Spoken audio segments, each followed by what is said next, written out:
Welcome. In this video, I'll show you how to fix iPhone if it's stuck on software update complete screen. Alright, if you found this video helpful, please leave a like and subscribe to the channel for more such tutorials.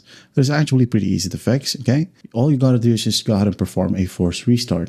Now, this is the fastest way to unfreeze your phone without losing any of your data. And the button sequence depends on your specific model. So for iPhone 8, 10, 11, 12, 13, 14, 15, 16, and newer models, go ahead and follow these steps, okay? Press and quickly release the volume up button, okay? Tap on it for about 1 second, then release, then tap on the volume down button and release. Again, tap, tap, then go ahead and hold the power button right here until it shows you the Apple logo, okay? It's that simple. Again, volume up, volume down, hold it, okay? You may see the restart prompt, do not touch it. Just wait for the Apple logo to pop up. And then after that, it will then go ahead and restart your phone or force restart it. All right. And once done, you should be good to go.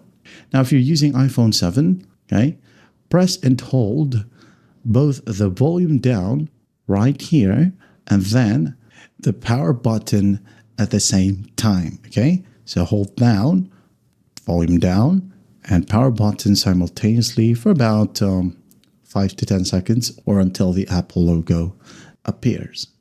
Okay?